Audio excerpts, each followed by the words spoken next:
Hello, હાય, હું રવિ બારોટ અને રંગના ચાર સમાચારમાં આપનું સ્વાગત કરું છું. વિદેશના મહત્વના સમાચાર. બાંગ્લાદેશમાં નમાઝ અઝાનની 5 મિનિટ પહેલા દુર્ગા પૂજાની વિધિ બંધ નહીં કરનાર હિન્દુઓની ધરપકડ કરાશે. મલેશિયાના 20 ઇસ્લામિક વેલફેર હોમ્સમાં યૌન શોષણનો આક્ષેપ.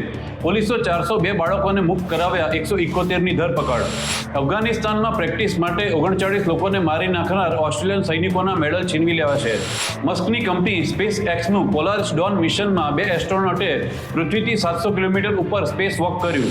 ભારતના મહત્વના સમાચાર. કંપનીએ ખોટો પ્રચાર કરતા ચશ્મા વગર વાંચવામાં મદદ કરનાર આઈ ડ્રોપ્સ પર પ્રતિબંધ. કર્ણાટકના માંડ્યામાં ગણેશ વિસર્જન યાત્રા પર પથ્થરમારો, ટોળાએ દુકાનો વાહનો સળગાવ્યા, 15 પોલીસ કર્મીને ઈજા. ગેરકાયદે હિસ્સો જાતે તોડી પાડવા મુસ્લિમો તૈયાર થતા શિમલા મસ્જિદ વિવાદનો અંત. છત્તીસગઢની જ્વેલરી શોપમાં 5 કરોડની કિંમતની 8 કિલો જ્વેલરીની લૂંટ. લૂંટારાઓ ઝારખંડ તરફ ભાગ્યા. ગુજરાતના મહત્વના સમાચાર. અમદાવાદના સરખેજ પાસે કારના ટાયરમાં સંતાડેલા 1 કરોડથી વધુની કિંમતના એમડી ડ્રગ્સ સાથે 2 શખ્સ ઝડપાયા.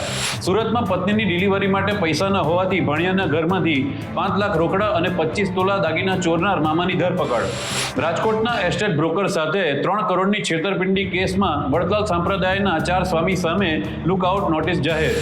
વડોદરાના રાવપુરામાં આવેલી એ રોય મેડિકલ સ્ટોર આગમાં બળીને ખાક, 2 લોકોને બચાવી લેવાયા. તો જોતા રહો દેશ અને દુનિયાના ખાસ ચાર સમાચાર. હું રવિ બારોટ, તમારો યાર.